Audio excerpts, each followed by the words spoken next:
The corporatization of self-care and its consequences have been a disaster for the human race. You see, I've spent a lot of time working full-time through a variety of different careers. And in every career that I've worked that is corporate in nature, right? So it's a large business that houses a lot of employees. There have always been these initiatives and trainings that focus on the concept of self-care. Your business looks you in the eye and they're like, I know you can't afford rent, but we have free yoga on Saturdays at the gym that you can't access because you don't have a car to get there. It's that sort of soulless, company-esque attempts at self-care where it seems the only actual focus is to make sure that the employees don't have a mental breakdown. There's no real care involved in that process. Welcome back to the quiet part. Today, I am cosplaying a hypocrite because I'm actually sick today. I have another upper respiratory infection and I'm tired, and here I am recording a video. I want to provide some context. These videos and this channel, in my mind, are like a body of work that sort of builds off of itself. It's like they're chapters in a book and they sort of talk to each other, concept by concept. I wanted to talk today about self-care as praxis. And before you freak out, yes, praxis has like ties to like political stuff and like Marxism, but praxis is also the name of like the test that teachers take to practice teaching in a classroom.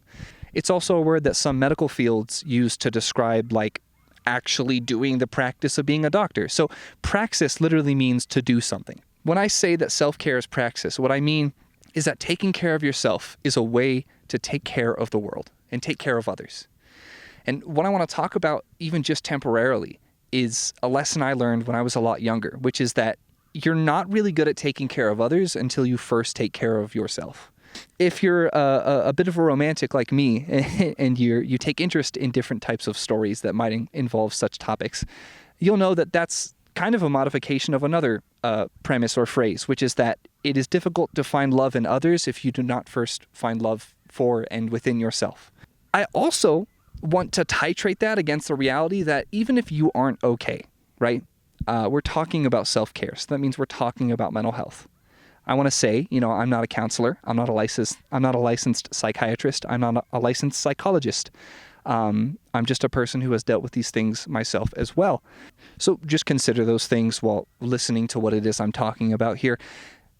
You don't have to be perfectly mentally healthy. You don't have to be flawlessly okay. You don't have to never be depressed if you want to help people. I think that's a very negative side effect of what it is I'm talking about here. No, you don't have to be okay to help people. You can help people in any state that you're in if you are so willing. And sometimes you can even help people without trying and by accident. But the point here is that if you want to support people you care about in your community or the world at large, or even the people most close to you that you love and care for, you have to take care of yourself first. So here I am, a little life update for you. It was just yesterday that my partner and I moved out of the house we had been renting, and we now live in a converted tiny home. This is our first day, essentially, of actually doing this full time, and we'll be doing this for 1 year. And we've decided to come to a state park and just relax. And I think that's something I want for you too. And I think that's something everyone should want for themselves, especially if you take an interest in helping others. You have to take care of yourself. So the only sentiment I want to get across in this video is take care of yourself. Like when I talk to people, and when I talked to students when I was a teacher, and when I talk to coworkers as just a normal adult, and when I talk to people I love and care about, I always ask them, instead of saying, hi, how are you? I always say, how are you holding up? Because I assume and understand that everyone is dealing with something, even when things are perfectly fine. Everyone has something that they're bearing. With that in mind, take care of yourself. And I don't care what that has to look like for you. I mean, for me, it can be sitting somewhere in total silence and being immersed in nature. That could be playing video games for 8 hours straight. That could be watching anime all day. That could be watching a movie or doing crafts. Even to some degree, praxis is self-care. Not only a self-care praxis, I recently attended as many of the protests that have been going on in my city recently, all connected to the 50-51 movement. I encourage you to check out those videos. Going to those protests was actually very relieving and very calming and very relaxing for me. And in a way, doing something was self-care. In the same way that self-care and putting yourself in a position to be focused and efficacious is itself praxis. It goes in both directions. So take care of yourself.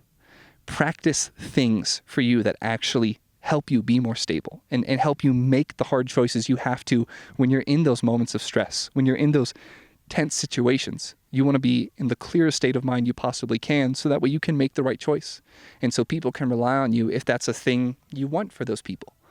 You have to take care of yourself if you want to be able to take care of others.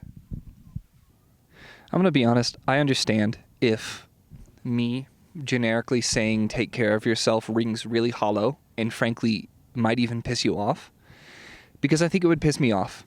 As much as this video is for you, my parasocial conception of an audience, I think I'm just talking in the mirror right now. That's what's going on. I have not been taking care of myself. And in many ways, I have consciously made the choice not to, in pursuit of helping others that I really, really care about. And so I think it's kind of pompous to tell you to take care of yourself, because I know there are some of you that probably have people that need to be taken care of. And sometimes that means you can't do that for yourself. And I want you to know that I understand and that I relate.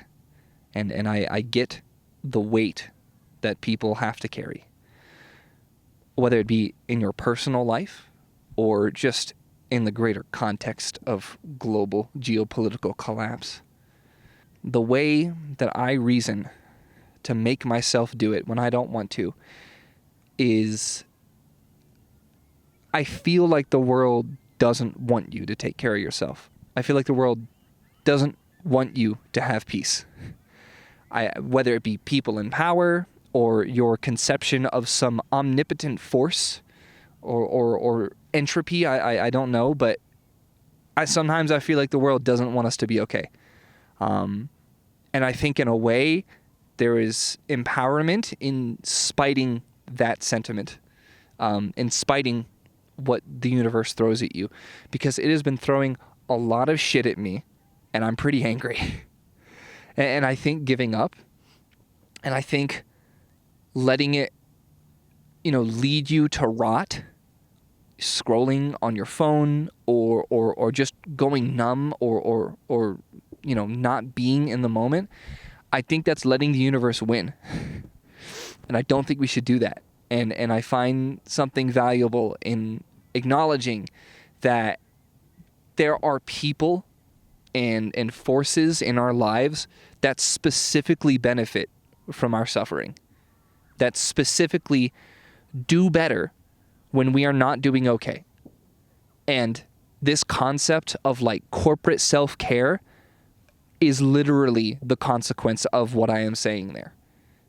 There are powers that be that want you to not be well, that want you to not have the peace and clarity of mind needed to look at the world more clearly and realize that things aren't okay.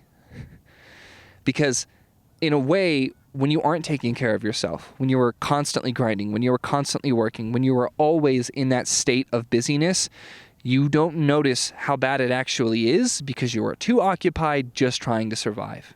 And there are people that don't want you to do that. People in high places that don't want you to be okay. So be okay. Because fuck those people. They suck. If you enjoyed this video, be sure to like it. Get subscribed if you would like to. Check out my other videos if they are of interest to you. And genuinely, as I say really often, take care of yourself. Have a good day.